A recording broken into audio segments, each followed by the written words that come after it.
그 사람은 웃고 있었다. 50년 지기 친구의 얼굴로, 낯익은 목소리로, 따뜻한 손으로.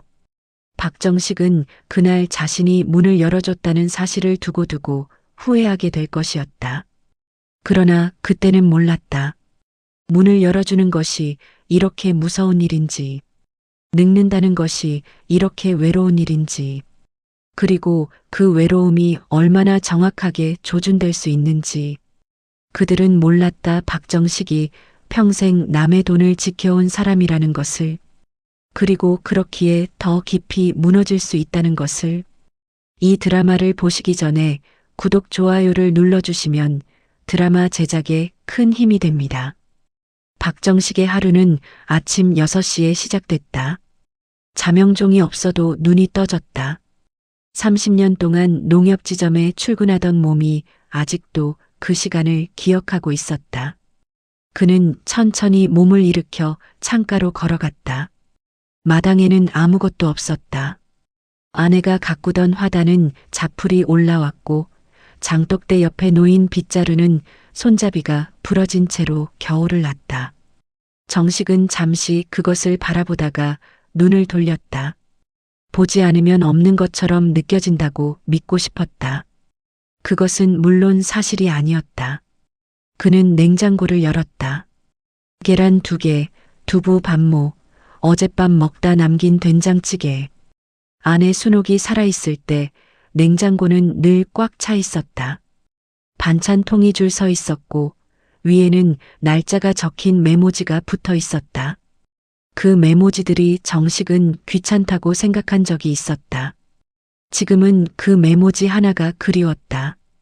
계란 2개를 프라이팬에 올리며 그는 오늘이 무슨 날인지 생각했다. 12월 셋째 주 목요일. 순옥의 기일이었다. 5년째였다.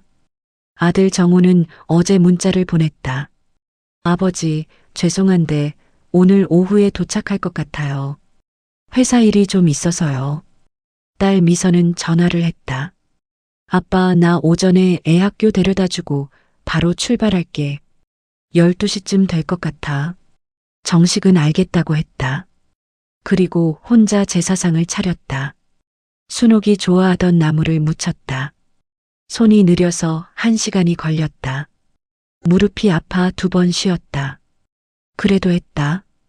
혼자서도 할 수 있다는 것을 증명하고 싶었는지 아니면 그냥 달리 할 일이 없었는지 자신도 몰랐다.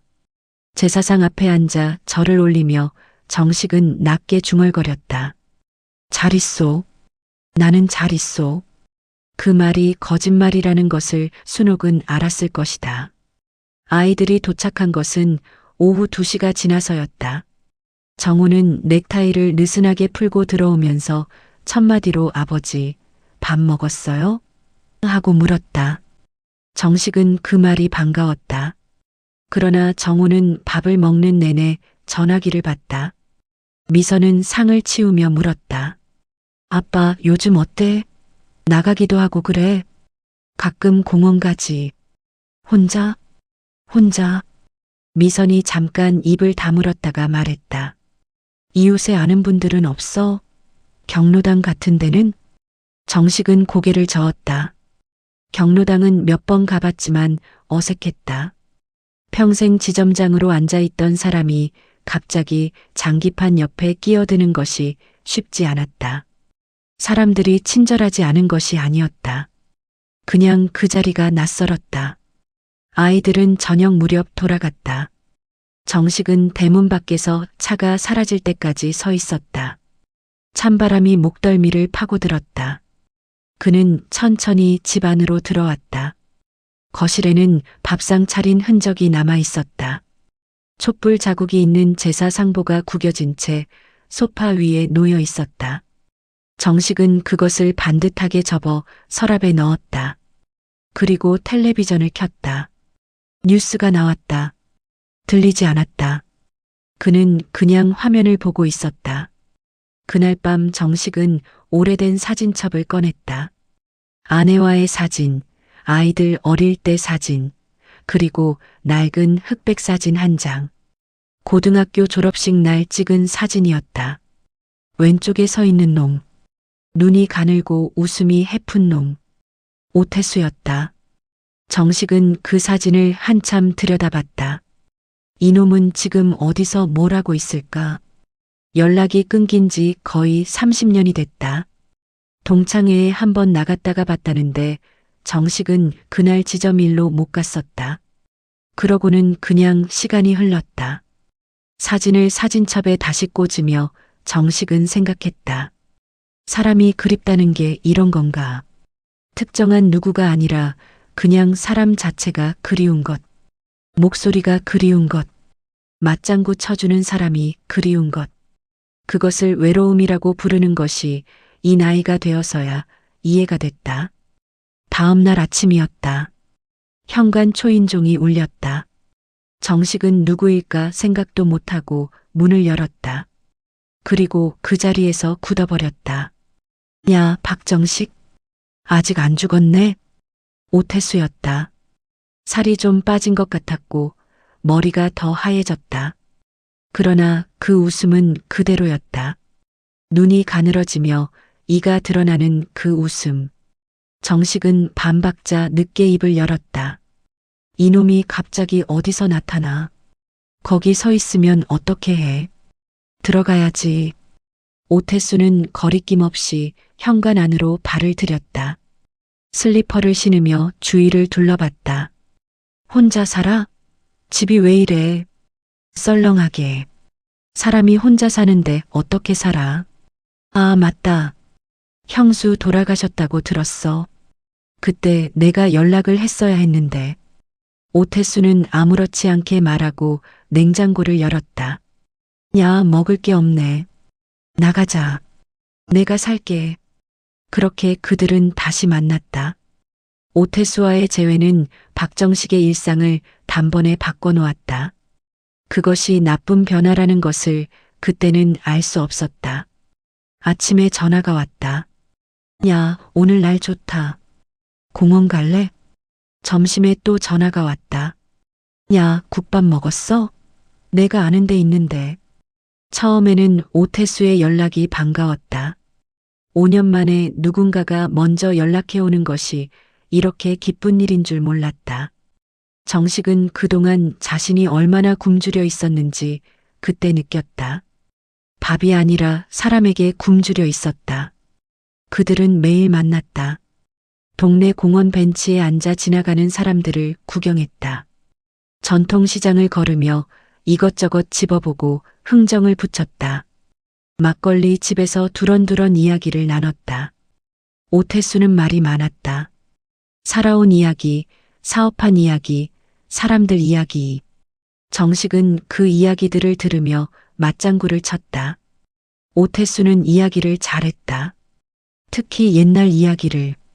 고등학교 때 선생님 흉내를 내서 반 아이들을 웃겼던 이야기. 졸업식 날 교문 앞에서 친구들끼리 소주를 돌려 마시던 이야기. 그리고 둘이서 방학에 자전거를 타고 경포대까지 갔다 온 이야기. 야, 기억해? 그때 내 자전거 체인 빠져서 내가 끌고 왔잖아. 기억하지? 그때 내가 뭐라고 했는지 알아? 야, 다음엔 버스 타자고. 두 사람이 웃었다. 정식은 그 웃음이 어색하지 않다는 것을 느꼈다. 몇십 년 만에 낄낄거리며 웃었다. 아이들 앞에서는 무거운 아버지였고 직장에서는 엄격한 지점장이었다. 그런데 오태수 앞에서는 그냥 고등학교 때 그 녀석이었다. 그것이 정식에게는 마약 같은 것이었다. 그러나 정식은 그것이 마약인 줄 몰랐다. 그냥 좋다고만 생각했다. 그러다 문득 깨달았다. 이것이다. 이게 사는 것이다. 이 작은 것들이 모여서 하루가 되고 하루가 쌓여서 인생이 되는 것이다. 그렇게 두 달이 흘렀다. 정식은 오태수가 없는 날을 상상할 수 없게 됐다. 그것이 문제였다. 그리고 그 문제를 오태수는 정확하게 알고 있었다. 어느 날 오태수가 술잔을 내려놓으며 말했다. 야, 너 아직도 농협 다닐 때처럼 살더라. 무슨 소리야? 아침에 일찍 일어나고 밥 제때 먹고 주변 단정하게 하고 그게 뭐? 아니, 좋은 거지. 근데 있잖아. 오태수가 잠시 말을 멈췄다가 다시 이었다. 그렇게 살면 혼자잖아. 정식은 그 말에 아무 대꾸도 하지 않았다. 틀린 말이 아니어서 오히려 대꾸가 없었다. 오태수가 정식의 침묵을 보며 조용히 말했다. 야, 나 있잖아. 내가 없었으면 진짜 힘들 뻔했다. 이 나이에 이렇게 죽이 잘 맞는 친구가 있다는 게 얼마나 다행인지. 그 말을 들을 때 정식의 가슴이 무언가로 꽉 찼다. 고마움인지 외로움의 해소인지 알 수 없는 감정이었다. 그러나 분명한 것은 그 감정이 좋았다는 것이다. 그리고 그 감정이 좋다는 것을 오태수는 알고 있었다. 정확하게 알고 있었다. 어느 날 저녁이었다. 두 사람은 오태수가 원하는 삼겹살집에서 소주를 한 병 비웠다. 오태수가 갑자기 조용해졌다. 아, 왜? 나 사실 요즘 좀 힘들다. 정식은 잔을 내려놓았다. 뭐가 힘들어? 오태수는 한참을 말하지 않았다. 그러다 낮게 말했다. 사업을 하나 했는데 사기를 좀 당했어. 얼마나? 3천. 정식은 숫자가 머릿속에서 굴러다니는 걸 느꼈다. 3천만 원. 노인에게 3천만 원이 어떤 돈인지 그는 알았다. 언제? 한 6개월 전. 창고 물류 사업을 하려고 했는데 파트너 놈이 도망갔어. 신고는 했어? 했지. 근데 돈은 못 받아. 그놈이 재산을 다 숨겨놔서. 정식은 오태수의 얼굴을 봤다. 주름이 깊어 보였다. 눈이 풀려 있었다. 술 기운인지 진짜 지쳐서인지 알 수 없었다. 야, 나 진짜 힘들어. 밥도 제대로 못 먹었어. 왜 진작 말 안 했어? 내가 뭘 어떻게 해줄 수 있다고. 아, 응. 그런 소리 하지 마. 뭘 어떻게 해줄 수 있는지는 내가 판단할 거야. 오태수는 잠시 정식을 바라보다가 고개를 숙였다. 그리고 낮게 말했다. 야, 나 진짜 죽고 싶다는 생각했어. 그 말이 정식의 가슴에 꽂혔다. 친구가 그런 말을 한다. 50년을 알아온 사람이 그런 말을 한다. 그 자리에서 아무것도 안 할 수 있는 사람이 세상에 있는가? 얼마 필요해? 아니야. 됐어. 얼마 필요하냐고. 오태수는 고개를 들었다. 한 2천이면 어떻게 될 것 같은데. 정식은 잠시 생각했다. 통장에 있는 돈이 머릿속에 떠올랐다. 퇴직금 5,500, 순옥의 보험금 4천, 그동안 모아온 것들 합쳐서 1억 2천 정도? 2천은 낼 수 있었다. 알겠어. 한번 알아볼게. 오태수의 눈이 흔들렸다. 야, 진짜? 그래. 친구 하나 못 도와주면 내가 뭐야? 그날 밤 정식은 잠을 자면서 생각했다. 잘한 일이라고 생각했다. 친구를 살렸다고 생각했다. 그것이 얼마나 순진한 생각이었는지는 시간이 지나서야 알게 됐다. 다음 날 정식은 은행에서 2천만 원을 인출해 오태수에게 건넸다. 오태수는 두 손으로 봉투를 받았다. 눈이 촉촉했다. 야, 고마워. 진짜. 됐어. 빨리 정리해. 응. 한두 달이면 될 거야. 그러면 갚을게. 정식은 고개를 끄덕였다. 2달이 지났다. 오태수는 갚지 않았다. 그러나 매일 전화를 했다. 공원에 같이 갔고 밥을 같이 먹었다. 어느 날은 작은 선물도 가져왔다. 홍삼 한 박스였다. 야, 이거 먹어봐. 몸에 좋대.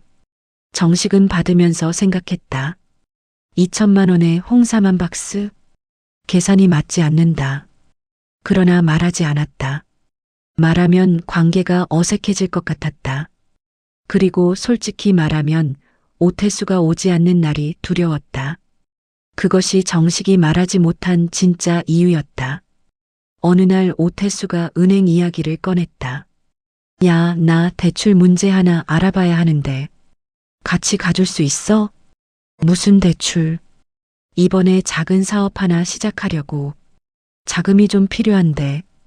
정식은 잠시 망설였다. 또 사업이야? 야, 이번엔 다르다고. 완전히 검증된 거야. 어떤 사업인데? 수입 건강식품 유통? 이미 계약이 다 돼 있어. 자금만 있으면 돼. 정식은 고개를 끄덕이며 은행에 같이 갔다. 창구 앞에 앉았을 때 직원이 두 사람을 번갈아 봤다. 오태수가 말했다. 이분이 제 친구인데요. 보증 서주실 수 있는지 물어봐 주세요. 직원이 정식을 바라봤다. 어르신, 보증은 정말 신중하게 생각하셔야 합니다. 보증인이 되시면 채무자가 갚지 못할 경우 어르신이 대신 갚으셔야 해요. 그 말이 정식의 귀에 들렸다. 분명히 들렸다. 30년간 농협에서 그 말을 수십 번 들었고 수십 번 고객에게 했다. 보증은 서지 마세요. 그러나 그 순간 정식은 고개를 끄덕이고 있었다. 알겠습니다. 해주세요. 직원이 잠깐 더 말했다. 한 번 더 생각해 보시겠어요? 괜찮습니다. 오태수는 그 옆에서 아무 말도 하지 않았다. 그것이 이상했다. 말리지 않았다. 고맙다고도 하지 않았다. 그냥 조용히 서류가 처리되는 것을 바라봤다.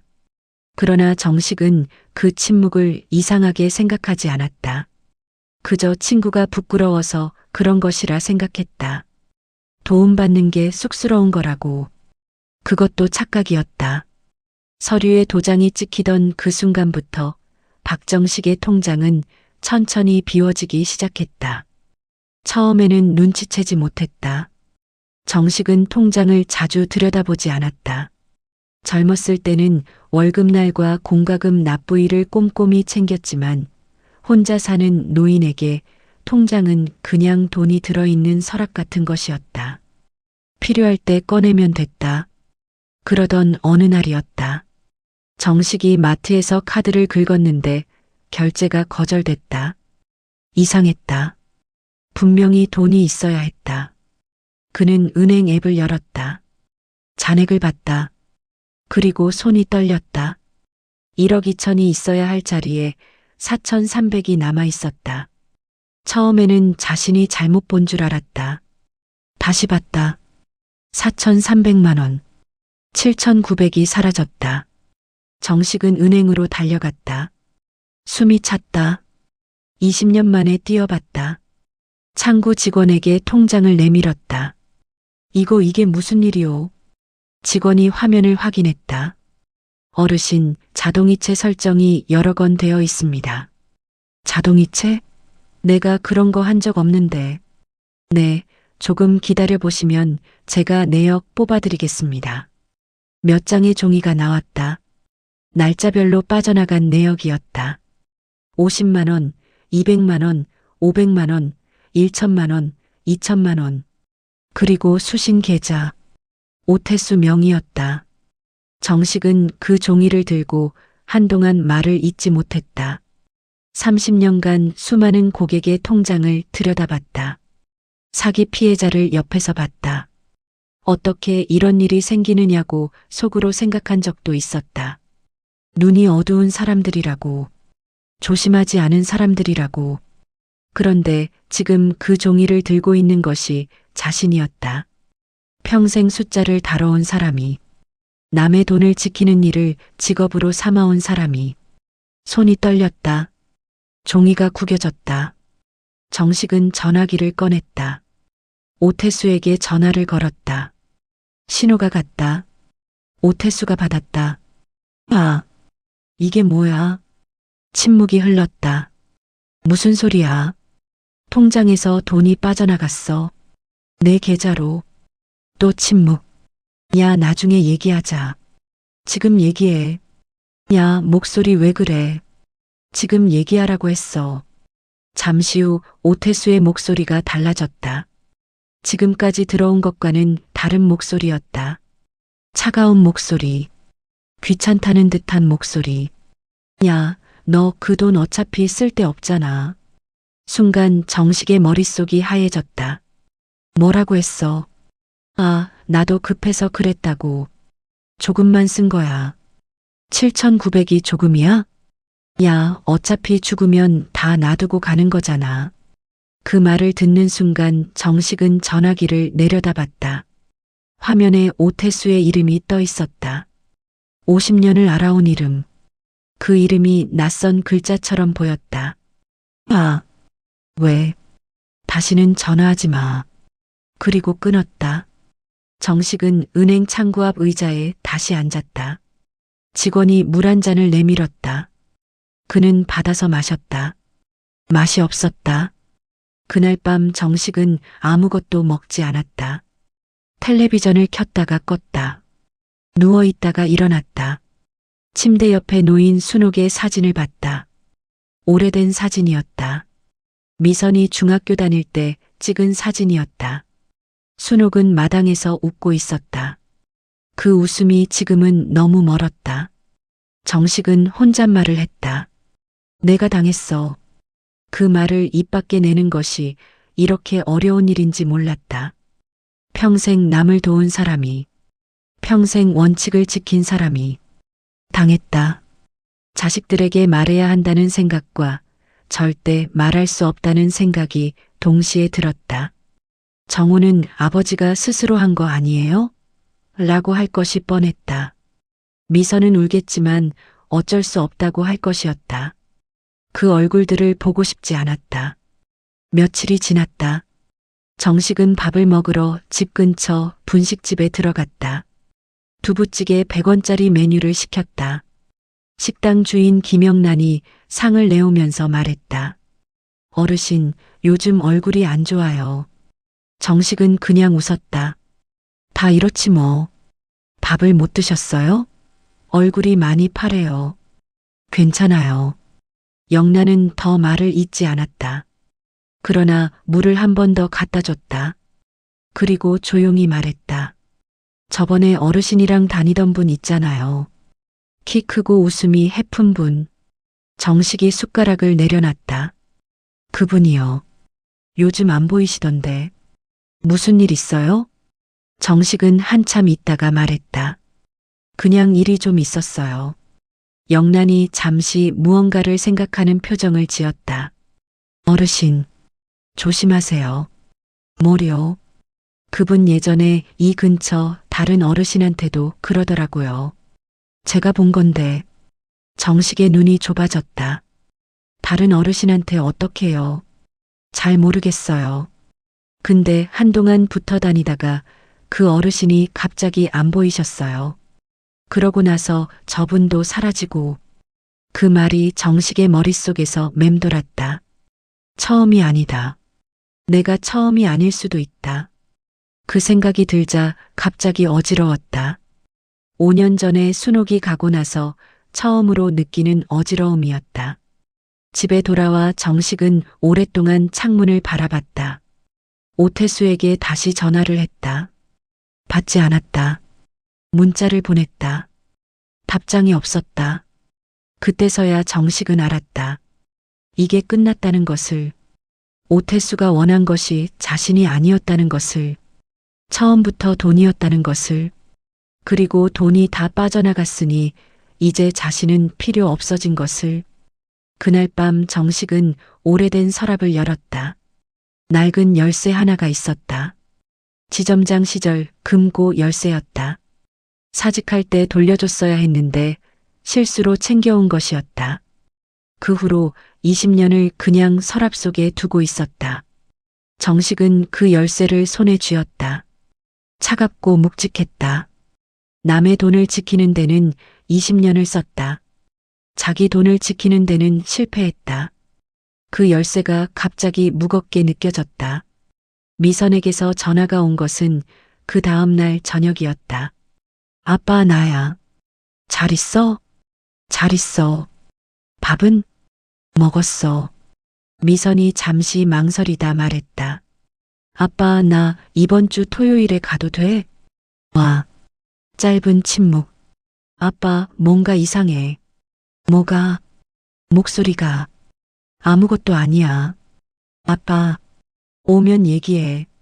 정식은 전화를 끊었다. 그리고 손으로 이마를 짚었다. 말해야 하나? 말하지 말아야 하나? 그것조차 혼자 결정해야 한다는 사실이 고단했다. 토요일 오전 미선이 왔다. 들어서자마자 아버지 얼굴을 보고 표정이 굳었다. 아빠, 많이 못 자셨어? 잠이 좀 없어졌어. 왜요? 나이 먹으면 다 그래. 미선이 주방으로 들어가 냉장고를 열었다. 그리고 아무 말 없이 시장에 다녀오겠다고 나갔다. 돌아와서 찌개를 끓이고 나물을 볶는 동안 정식은 식탁에 앉아 있었다. 그러다 미선이 조용히 물었다. 아빠, 통장 있어요? 정식이 고개를 들었다. 왜? 그냥 확인 좀 하게요. 왜 통장을 왜 봐? 미선이 손을 멈추고 아버지를 봤다. 오빠한테 전화가 왔었어요. 아빠가 요즘 이상하다고, 뭔가 숨기는 것 같다고. 정식은 눈을 내리깔았다. 아무것도 아니야. 아빠, 미선의 목소리가 낮아졌다. 나한테는 말해도 돼요. 정식은 한참 동안 말이 없었다. 부엌에서 찌개 끓는 소리가 났다. 바깥에서 바람 소리가 났다. 그리고 정식은 천천히 입을 열었다. 통장 보여줄게. 미선이 통장 사본을 받아드는 순간 얼굴빛이 변했다. 한 페이지를 넘기고 두 페이지를 넘기고 세 페이지에서 멈췄다. 아빠, 이게 뭐예요? 봐서 아는 대로야. 오태수 씨 계좌로 이렇게 많이? 응. 언제부터요? 석 달 됐어. 얼마예요? 다 합치면? 정식이 말했다. 7,900. 미선이 통장을 내려놨다. 그 손이 떨리고 있었다. 그 사람이 가져간 거예요? 응. 어떻게요? 정식은 처음부터 끝까지 말했다. 제외 막걸리 2천만 원, 보증 서류, 자동이체. 다 말하면서 그는 목소리가 흔들리지 않으려 애썼다. 이상하게도 흔들리지 않았다. 말하고 나니 오히려 가슴이 가벼워지는 것 같았다. 미선은 다 듣고 나서 한동안 말이 없었다. 그러다 울기 시작했다. 소리 없이 눈물을 흘렸다. 미선아, 죄송해요. 뭐가? 제가 더 자주 왔어야 했는데. 아빠 혼자 계셨는데. 정식은 아무 말도 하지 않았다. 그 말이 맞기도 했고 그렇다고 미선을 탓할 수도 없었다. 자식들도 살기 바쁜 것을 알았다. 그래도 이 나이에 딸이 우는 것을 보니 가슴이 아팠다. 울지 마. 아빠, 잘 된 거야. 이제 알게 됐으니까. 미선이 눈물을 닦으며 말했다. 오빠한테 전화할게요. 하지 마. 아빠, 내 오빠는 나를 탓할 거야. 그 말 듣기 싫어. 미선이 잠시 망설였다. 그래도 알아야 해요. 나중에. 미선은 결국 전화를 했다. 정우가 당일 저녁에 왔다. 정식은 정우의 얼굴에서 무언가를 읽었다. 걱정인지 짜증인지 구분이 가지 않는 표정이었다. 아버지, 제가 처음부터 다시 말씀드릴게요. 들을 필요 없어. 아버지, 이미 다 알아. 정우가 식탁에 앉았다. 아버지가 자발적으로 준 거잖아요. 이게 사기라고 주장하기가 쉽지 않아요. 미선이 오빠를 봤다. 오빠, 지금 그 말이 나와? 사실이잖아. 법적으로는 증여로 볼 수 있어. 자동이체는? 그건 아버지가 한 게 아니잖아. 그것도 서명이 있으면 동의한 거로 볼 수 있어. 정식은 두 자식이 싸우는 것을 조용히 바라봤다. 싸움의 내용이 자신에 관한 것인데 자신은 없는 것처럼 이야기가 흘러갔다. 그것이 이상하게도 서럽지 않았다. 그냥 피곤했다. 그만해. 두 사람이 정식을 봤다. 경찰에 가볼게. 정우가 말했다. 아버지, 증거가 없으면 힘들어요. 증거는 통장에 다 있어. 아버지가 직접 건넨 돈도 있잖아요. 그래도 가볼 거야. 정우는 더 말하지 않았다. 미선이 말했다. 제가 같이 갈게요. 정식은 고개를 끄덕였다. 다음 날 아침 정식은 혼자 경찰서에 갔다. 미선이 같이 가겠다고 했지만 그는 혼자 가고 싶었다.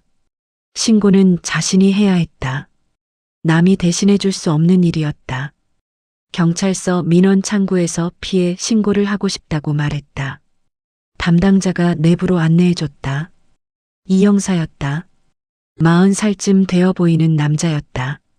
인상이 무뚝뚝했지만 정식이 자리에 앉자마자 물 한 잔을 내밀었다. 어르신 말씀하시죠. 정식은 다시 처음부터 끝까지 말했다. 이번에는 미선에게 말할 때보다 더 차분하게 말할 수 있었다. 두 번째 말하는 거라서 그런 것인지 아니면 공식적인 자리라서 감정이 좀 정리된 것인지 몰랐다. 이 형사는 받아 적으면서 중간중간 질문을 했다. 자동이체 설정은 어르신이 직접 하셨나요? 아니요. 그럼 어떻게 설정이 됐을까요? 은행에 갔을 때 서류가 여러 개 있었습니다. 제가 꼼꼼히 안 봤어요. 보증 서명할 때 다른 서류도 같이 있었을 수 있습니다. 은행 방문 기록을 확인해 볼게요. 이 형사가 자판을 두드렸다. 그리고 잠시 후 고개를 들었다. 어르신, 혹시 오태수 씨가 다른 피해자를 언급한 적 있나요? 없었습니다. 오태수 씨 성함으로 검색해 보겠습니다. 이 형사의 손가락이 멈췄다. 그리고 표정이 달라졌다. 미세한 변화였지만 정식은 그것을 놓치지 않았다. 30년 동안 사람을 봐온 눈이었다. 뭐가 나왔습니까? 이 형사가 천천히 말했다. 어르신, 오태수 씨 관련해서 작년에도 신고가 한 건 있었습니다. 정식은 숨을 멈췄다. 어떤 신고요? 비슷한 수법입니다. 홀로 사시는 어르신에게 접근해서 금전을 받아간 건 그것이었다. 분식집 영란이 말한 것이 그것이었다. 정식은 눈을 감았다. 처음이 아니었다. 자신이 처음이 아니었다. 그 사실이 이상하게도 위안이 됐다. 내가 멍청한 것이 아니라 이 사람이 전문적으로 하는 짓이었다는 것이. 그러나 동시에 분노가 올라왔다. 그 전 피해자가 신고를 했는데도 이 사람은 또 다른 사람에게 접근했다는 것. 그 전 사건은 어떻게 됐습니까? 피해자 어르신이 합의로 끝내셨어요. 금액이 크지 않았고 증거 입증이 어려웠습니다. 이번엔 다릅니다. 이 형사가 정식을 봤다. 어르신, 싸우실 생각이세요? 정식이 말했다. 나는 30년 동안 남의 돈을 지켰습니다. 이번엔 내 돈입니다. 이 형사가 천천히 고개를 끄덕였다. 알겠습니다. 제가 정식으로 수사 진행하겠습니다. 경찰서를 나오는 길에 정식은 처음으로 등이 고다지는 느낌을 받았다. 5년 만이었다. 순옥이 떠나고 나서 처음으로 무언가를 향해 걸어가는 느낌이었다. 피해자가 아니라 당사자로서 수사는 시작됐다. 이 형사가 은행 방문 기록을 분석했다. 은행 CCTV 영상을 확보했다. 오태수가 정식의 도장을 빌려 자동이체를 설정하는 장면이 찍혀 있었다. 정식이 화장실 간 사이에 벌어진 일이었다. 이 형사는 또 다른 피해자를 찾기 시작했다. 작년 피해자에게 다시 연락했다. 그리고 수원의 한 주택가에 사는 75세 노인 문인규 씨가 나왔다. 역시 혼자 살고 있었다. 역시 오태수가 고교 동창이라며 접근했다. 그리고 1,500만 원을 잃었다. 세 번째 피해자는 충북에서 나왔다.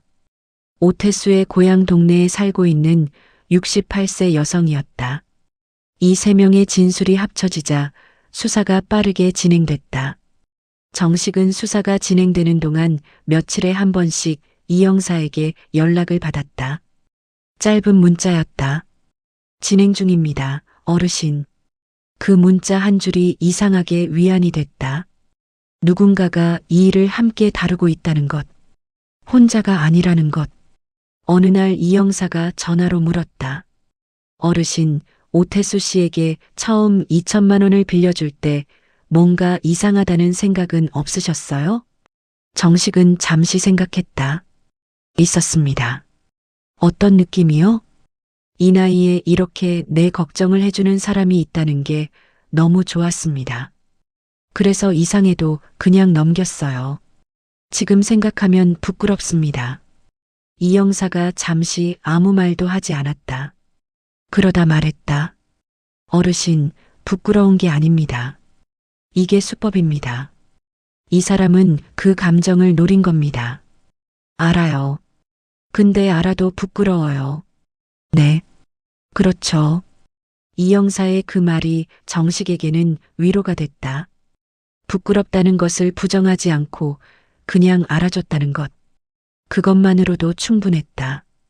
저 사람이 정말 친구였으면 어땠을까? 진짜 힘들다며 나타났던 날, 그것이 사실이었으면 어땠을까? 그랬어도 나는 도왔을 것이다. 그것이 정식이 스스로에 대해 알게 된 것이었다. 자신은 도와줄 준비가 되어 있었다. 그 마음은 잘못이 아니었다.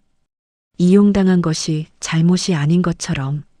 이 형사가 정식에게 전화를 했다. 어르신, 오태수 씨 소재 파악됐습니다. 어딨습니까? 경기도 안성에 있는 숙박업소에 투숙 중입니다. 내일 체포 예정입니다. 정식은 전화를 끊고 한동안 앉아 있었다. 내일이면 잡힌다. 그 사실이 실감이 나지 않았다. 기쁘다는 생각도 들지 않았다. 그냥 멍했다. 오태수가 잡힌다는 것이 그 50년 동안 알아온 사람이 수갑을 차게 된다는 것이 그것이 통쾌하기보다 그냥 씁쓸했다. 다음 날 저녁 이 형사에게서 문자가 왔다. 체포 완료. 조사 중입니다. 정식은 그 문자를 오래 들여다봤다. 그리고 답장을 보냈다. 알겠습니다. 수고하셨습니다. 미선이 그날 저녁 달려왔다. 문을 열자마자 아버지를 안았다. 정식은 처음에 어색했다. 딸한테 안기는 것이 언제부터 이렇게 어색해진 것인지 몰랐다. 그러나 잠시 후 그냥 있었다. 미선의 등을 한번 두드렸다. 됐어. 됐어. 미선이 울면서 말했다. 아빠 잘하셨어요. 정말 잘하셨어요. 정식은 아무 말도 하지 않았다. 잘한 게 있었다. 이미 당하고 나서 신고한 것이 잘한 일이라고 부를 수 있는지는 몰랐다. 그러나 말하지 않고 혼자 삭히지 않은 것, 그것만큼은 잘했다는 생각이 들었다. 오태수는 구속 상태로 조사를 받았다. 혐의는 사기 및 전자금융거래법 위반이었다. 정식을 포함한 피해자 3명의 진술이 모이자 오태수는 결국 범행을 인정했다. 재판은 4달 후에 열렸다. 정식은 직접 법정에 출석했다. 미선이 옆에 함께 앉았다. 피해자 진술을 하는 자리였다. 판사가 정식에게 물었다. 피해자 진술을 하시겠습니까? 정식은 일어섰다. 손에 쥔 종이가 약간 흔들렸다. 제 이름은 박정식입니다. 73입니다. 농협에서 30년을 일했습니다. 목소리가 떨리지 않았다. 나는 평생 원칙을 지키며 살았다고 생각했습니다. 남의 돈을 한 푼도 허투루 다루지 않았습니다. 그런데 내 돈 7,900만 원을 그냥 잃었습니다. 법정이 조용했다. 그 돈은 아내가 남기고 간 돈이 포함돼 있습니다. 내가 허리 아픈 것 숨기고 수십 년 일해서 모은 돈입니다. 정식은 잠시 숨을 고르고 계속했다. 나는 외로웠습니다. 솔직하게 말하겠습니다. 그 사람이 나타났을 때 반가웠습니다. 매일 전화가 오고 같이 다니는 것이 좋았습니다. 그게 이 사람이 이용한 것입니다. 오태수가 앉아있는 피고인석을 정식은 보지 않았다. 나는 이 사람을 용서할 수 없습니다. 그러나 나를 이렇게 만든 것은 이 사람만이 아닙니다. 나이 든 사람이 외롭다는 것을 아는 사람이 이렇게 많은데 막는 방법은 이렇게 없다는 것입니다. 그게 더 화가 납니다. 판사가 고개를 끄덕였다. 정식은 자리에 앉았다. 미선이 손을 잡았다. 정식은 그 손을 뿌리치지 않았다. 판결은 징역 3년에 집행유예 5년이었다. 피해 금액 일부를 상환하는 조건이었다. 이 형사가 정식에게 전화로 알려줬다. 어르신 약 3,500 정도 회수 가능할 것 같습니다. 오태수 씨 명의 재산을 압류했는데 현금화 가능한 게 그 정도 됩니다. 나머지는요. 이미 소비한 부분은 어렵습니다. 죄송합니다. 알겠습니다. 감사합니다. 3,500이 돌아왔다. 잃어버린 것의 절반도 안 됐다. 그러나 정식은 그것을 가지고 오래 생각했다. 이 돈으로 뭘 할까? 가만히 통장에 넣어두기가 싫었다. 그렇다고 써버리기도 싫었다. 그는 며칠 동안 생각했다. 그리고 어느 날 미선에게 전화했다. 미선아. 응, 아빠. 나 경로당에 좀 기부하고 싶은데 어떻게 하는지 알아봐 줄 수 있어? 미선이 잠시 말이 없었다. 아빠, 갑자기 왜요? 그냥 거기서 밥을 먹는 사람들 있잖아. 혼자 사는 노인들. 거기 밥값이 좀 싸지면 좋겠어. 아빠, 내 돈 아니야. 어차피 이게 내가 번 돈도 아니고 거두어들인 돈이야. 쓸 때 써야지. 미선은 한참 침묵했다. 그리고 말했다. 제가 알아볼게요. 기부는 됐다. 동네 노인복지관에 200만 원. 분식집 영란의 식당을 통해 경로당 밥값 지원으로 300만 원. 영란이 기부금을 전달받으며 말했다. 어르신, 이러지 않으셔도 됩니다. 됩니다. 당신이 먼저 귀띔 안 해줬으면 더 당할 뻔했어요. 영란이 고개를 숙였다. 정식은 그 자리에서 처음으로 마음이 편해졌다. 7,900 중 3,500이 돌아왔다. 그중 500을 썼다. 남은 것은 3,000이었다. 그게 전 재산이었다. 70세 노인이 가진 전 재산. 그것이 많지 않다는 것을 알면서도 정식은 그것을 슬퍼하지 않으려 했다. 어느 날 오후 정식은 서랍을 정리했다. 오래된 사진들을 꺼냈다. 아이들 어릴 때 사진, 순옥과의 사진, 퇴직하던 날 사진, 그리고 그 낡은 흑백 졸업사진, 오태수가 서 있는 그 사진. 정식은 그것을 한참 봤다. 그리고 찢어서 버렸다. 미련이 없었다. 이상하게 미련이 없었다. 그 대신 다른 사진 한 장을 꺼냈다. 지점장 퇴임식 날 찍은 사진이었다. 직원들이 줄 서서 박수를 치고 있었고 가운데 정식이 꽃다발을 들고 서 있었다. 그때 정식의 얼굴에는 표정이 없었다. 쑥스러웠던 것인지 카메라가 불편했던 것인지 지금 보니 그 표정이 좋았다. 꾸미지 않은 얼굴. 30년을 일한 사람의 얼굴. 그 얼굴이 지금의 자신이기도 했다. 정호에게서 연락이 온 것은 판결이 난 다음 주였다. 아버지. 응. 저 이번 주말에 가도 돼요? 와. 아버지, 저 그때 한 말이요. 아버지가 스스로 준 거 아니냐고. 그 말 취소할게요. 정식은 잠시 있었다. 취소는 무슨. 이미 한 말이야. 죄송해요. 됐어. 와. 주말에 정우가 왔다. 아버지 앞에 앉아서 처음에는 말을 못했다. 그냥 소주를 한 잔 마셨다. 정식도 한 잔 마셨다. 잠시 후 정우가 말했다. 아버지, 저 아버지가 어떻게 사는지 신경을 못 썼어요. 솔직히 바쁜 거 아는데. 그래도요. 됐어. 아니요, 아버지. 정우가 소주잔을 내려놓으며 말했다. 저 아버지가 외로운 거 알았어요. 근데 어떻게 해드려야 할지 몰라서 그냥 못 본 척 했어요. 정식은 그 말을 들으며 눈을 창문으로 돌렸다. 그것이 솔직한 말이라는 것을 알았다. 구차한 변명이 아니라 진짜 하는 말이라는 것을. 그래서 더 뭔가가 올라왔다. 그래. 네. 나도 너한테 말 못했어. 나도 잘못한 거야. 부자가 잠시 말이 없었다. 저녁을 먹고 정우가 돌아가는 길에 현관에서 말했다. 아버지, 매주 전화할게요. 안 해도 돼. 아버지, 한 달에 2번 해. 정우가 피식 웃었다. 알겠어요. 가라. 정우가 나갔다. 정식은 문을 닫으며 낮게 중얼거렸다. 그 녀석도 표현을 못해서 그랬던 거야. 나처럼. 그 생각이 들자 조금 웃음이 났다. 처음이었다. 이 일이 있고 나서 처음으로 나온 웃음이었다. 미선은 그 뒤로 격주에 한 번씩 왔다. 올 때마다 냉장고를 채웠다. 반찬통에 날짜를 써서 붙였다. 순옥이 하던 방식이었다. 정식은 처음에 그것을 보고 아무 말도 하지 않았다. 그냥 보기만 했다.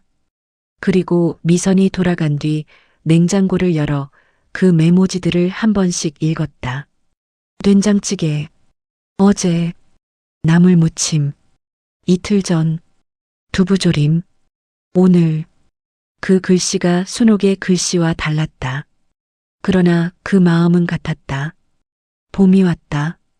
정식은 마당에 나가 자풀을 뽑았다. 무릎이 아팠다. 2번 쉬었다. 그래도 다 뽑았다. 화단이 다시 빈 흙이 됐다. 무엇을 심을까? 순옥이 좋아하던 것은 봉숭아였다. 봉숭아 씨앗을 사러 가야겠다고 생각했다. 그 생각이 났을 때 정식은 자신이 봄을 기다리고 있었다는 것을 알았다. 5년 동안 봄이 왔어도 그냥 계절이 바뀌는 것이었다. 봄나무를 사러 시장에 나가는 것도 순옥이 없으니 의미가 없었다. 화단에 씨앗을 뿌리는 일도 마찬가지였다. 그런데 지금은 심고 싶었다. 무언가를 심고 기다리고 싶었다. 그 마음이 어디서 온 것인지 정식은 알 것 같았다. 잃어버렸다고 생각했던 것들이 그래도 남아있다는 것을. 7,900을 잃고 50년 지기를 잃고도 남아있는 것들이 있다는 것을. 딸이 써붙인 냉장고 메모지. 아들이 한 달에 2번 하는 전화. 분식집 영란의 잔소리. 이영사의 짧은 문자. 그것들이 다 남아있었다. 그 생각이 드는 순간 가슴 한편이 따뜻해졌다. 그 옛날 공장에서 처음 월급을 받던 날처럼. 아이들이 처음 걸음마를 뗐던 날처럼. 30년 일하고 퇴직하던 날처럼. 그 마음이 지금 여기 있었다. 정식은 그 열쇠를 손에 쥐었다. 차갑고 묵직했다. 오래된 것이었다. 남의 돈을 지키던 열쇠. 이제 그 금고는 없었다. 열쇠를 쥔 손을 천천히 폈다. 그리고 서랍 깊은 곳에 내려놓았다. 닫았다. 창문으로 봄 햇살이 들어왔다. 마당의 빈 화단에 빛이 가득했다. 정식은 천천히 일어났다. 씨앗을 사러 가야 했다. 그리고 이번엔 자신을 위한 것이었다. 5년 만에 처음으로. 댓글로 드라마 출연자들에게 한 말씀씩 해주시면 여러분의 의견을 다음 드라마에 반영하겠습니다. 구독과 좋아요, 따뜻한 댓글로 함께 해주세요.